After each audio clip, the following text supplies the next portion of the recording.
Намерях да започна презентацията по друг начин, но вчера се замислих на 13-ти, преди 3 години какво съм правил и осъзнах, погледнах си календара, че всъщност това е било неделя и съм се готвил, като съм чел един специален репорт от StrengthsFinder на Gallup. Подготвил съм се за среща с моят менеджмент в HP и там видях нещо много интересно. Това беше също и причината, поради която взех решението да напусна HP. Там излезе едно много интересно качество. Те го наричат WOO. Може. Как? WOO. Сега ще видим.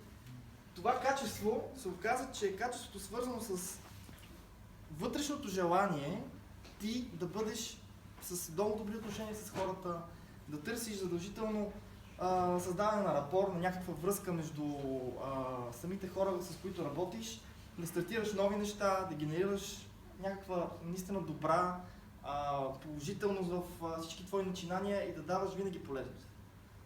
Това е качеството и всъщност това беше причината, поради която след няколко дни си пуснах и официално желанието за напускане в HP. Така че бих казал, че това е една интересна дата, за която правя това нещо. Въпреки всичко, след това качество аз станах малко по-специфичен, защото започнах да се замислям, добре, напускам, имам някакво качество, отношение какво правя. Менеджерът ми каза, ти си луд, какво ще правиш? Казах ми, не знам, ще излеза, има фирми, ще направя някаква фирма или ще влезе в някаква друга фирма, където съм аз човекът, който може да развие това качество. И всъщност създадохме фирмата Interexis, която имаше две основни цели. Те бяха мисията на компанията. Първата важна цел беше наистина отношенията. Отношението, което големите получават от големите. Тук говоря за големите компании, които дават наистина много качествени услуги на големите компании. А малките компании, които ще ги яли.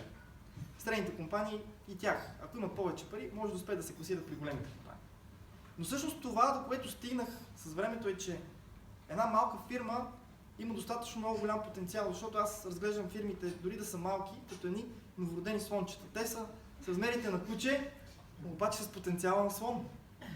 Така че в случая, ако използват достатъчно много услуги, които са на високо ниво и се стараят да бъдат големи, те ще станат там непусно големи слони, така да се каже. Нашата мисия беше точно такава. Да дадем това, което другите не дават. На малките и на средните предприятия. Може напред. И няма погледнато така и започнахме. Компанията стартира като една малка фирма, консултантска, хора, които работят в различни сектори на големия бизнес, хора, които работят в огромни компании и знаят наистина как се случват нещата при големите компании, станахме консултанти. Чисто консултанти на ниво кои са най-добрите практики, кои са най-големите решения, кои са решенията, които наистина могат да помогнат на един бизнес да се развива напред. И също това се случи. Започнахме точно така. Всичките хора бяха консултанти на частна практика, нещо като фрилансери на частна практика, но с времето, влизайки в тези фирми, забелязвам, че те започнаха да ни се доверят все повече и повече. Имали сме случаи, в които дори последния случай беше от 3 часа работа на наши консултанти, спестихме над $200,000 на клиентите ни в глупови решения, които бяха вкарали в техния софтуер.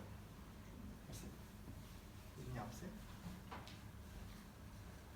И всъщност, точно този вид отношение, което проявявахме към нашите клиенти, ни помогна да имаме много по-голямо доверие от тях към нас.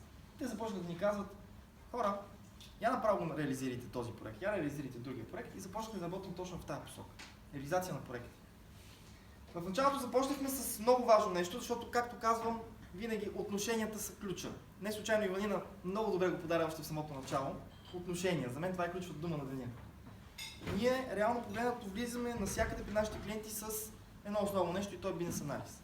Влизаме в компанията и буквално крадем бизнеса на дадения клиент. Влизаме в пълна дълбочина. Как работи тяхния бизнес? Какви са вътрешните процеси? Намираме бъговете в техните бизнес процеси и след това им даваме адекватни решения как наистина да имплементират техните бизнес процеси в софтуер.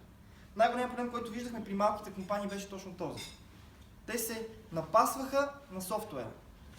Докато всъщност, влизайки в един бизнес, колкото и да е малък, той е уникален. И разбирайки неговите бизнес процеси в дълбочина, ти можеш да създадеш наистина специален софтуер, който наистина да управлява този бизнес по уникален начин. С бизнес отношенията и бизнес анализът стигнахме до един общ извод всички, че всъщност всички търговци и всички бизнеси имат една много важна, критична част от бизнеса си, това е техния продукт или услуга. Това мисля, че всеки го знае. Но реално стигнахме до другия извод, че каквито и продукти да имаш, както Жоро Христов обича да казва, продажбите и само продажбите носят пари, дори да имате най-добрите продукти, ако те не бъдат продавани, няма никакъв смисъл от тях. Стигнахме всъщност до другия извод, че много по-критично за един бизнес е търговските процеси. Всички ние сме търговци. Всеки един бизнес собственик е търговец. По смисъл било то на закон, по какъвто и да било смисъл. Тоест, всички ние сме в продажбите. А реално, ако трябва да сме точни, продажбите стават благодарение на градението на отношения. Отношения, които трябва да бъдат специфични, лични и всъщност повечето хора, може напред, правят едно много важно нещо, хвърлят се и не смеят да развиват бизнеси, защото се страхуват, че ще изпуснат контрола. И ние стигаме точно този извод, че бизнесът е в отношенията. Всички ние сме в бизнеса с отношенията, но за да може да се развива един бизнес и да расте, реално погледнато всъщност не трябва да има много ясна картинка и поглед на търговските взаимоотношения, които има с клиентите си и на търговските процеси, които течат в компанията. И след това на всички други вътрешни процеси, които течат в тази компания. Може напред. Реално погледнато, точно този поглед и контрол ни направи впечатлението, че трябва да бъде и фокус за нас. Ние започнахме да работим в точно развиването на отношението с нашите клиенти и в развиването на техния поглед на отношенията с техните клиенти. Започнахме да създаваме софтуерни решения в различни насоки, които въпреки това винаги да градат отношения с клиентите. Винаги има пълна зависимост от гледна точка на информацията, тя да бъде записана на едно място и тя да бъде достъпна винаги от тези търговци. Те винаги да познават добре клиентите си, да знаят много добре какво се случва с този клиент, докъде стигнем с този клиент. И ще дам един прост пример. Когато отидете в хотела и отидете на рецепцията и ви кажат: здравейте, преди 3 години бяхте при нас, отново сме запазили тази стая и тъй като вие сте вегетарианец, специално сме приготвили за вас меню за вегетарианец. Много по-красиво чувство имате, някакси се чувствате приятно от този хотел или ресторант, че ви помня. И точно поради тази причина ние смятаме, че погледа и контрола на тези отношения са ключът в една компания да расте напред, ако може напред. Имаме опит с доста клиенти, било то в финансов сектор, било то в банков сектор, било то дори имаме и опит с специализирани служби като военни, артилерийски системи за управление на дрони и разни различни бизнес инструменти. Но всъщност фокусът ни винаги е бил в едно основно нещо. И то е било отношение към клиента и развиване на отношенията с неговите клиенти. Повтарям го непрекъснато, то е ключово, защото всъщност аз съм винаги смятал, че съм в бизнес с отношенията и няма значение дали продавам софтуера, дали продавам застраховки или каквото и да било. Клиентът ми има доверие точно защото аз имам специално отношение. Защото познавам клиента си дълбоко и знам как наистина да направя най-доброто за него. Може напред. Всъщност, не случайно казах, че правим и софтуер по поръчка, защото когато влезем в една компания и разберем наистина как работи тази компания, разберем бизнеса до най-малкия детайл, ние може да създадем, дори да е малка компанията, точните детайлни парченца от софтуера, които наистина да създават най-добрите силни качества на тази компания и да я показват напред. Големите фирми могат да си позволят custom-made софтуер, или така наречен софтуер по поръчка. Но реално погледнато те могат да си го позволят, защото имат доста пари.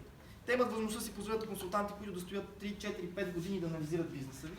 Те могат да си позволят скъп софтуер и скъпи софтуерни екипи, които да стоят непрекъснато на трудови договори при тях и да развиват софтуера и всяка една промяна в техния процес да бъде отразена в софтуера им.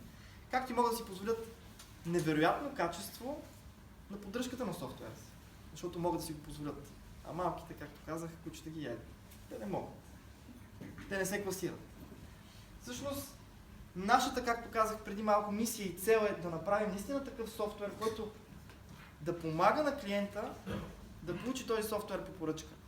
Да направим едно ядро, което всички хора да могат да го използват, когато разберат какъв е основния Unique Sell Point или било то някакъв специален детайл в техния бизнес процес, да се пипне малко и също да имат наистина костюм по поръчка. Да имат софтуера по поръчка, който е нужен за тях и за техния бизнес, така че те да върват все по-бързо напред и да растят. Може напред. Благодаря. Нашият фокус е точно в тези неща. Фокусът с отношенията. Още веднъж напред. И като завършване, само мога да кажа едно нещо. Много пъти ни казват, кое е вашият основен Unique Sell Point, коя е вашата основна сила пред другите софтуеристи. Всъщност всичките други софтуерни компании имат много добри програмисти и много добри продукти. Ние не сме по-различни от тях. Единствено нещо, което обаче сме получали като обратна връзка винаги е било, че имаме различно отношение от тях към клиентите си. Така че, напред. Ние сме в бизнеса с отношенията. Бъдете и вие в този бизнес и ако имате желание да създавате бизнес с отношения, бъдете нас.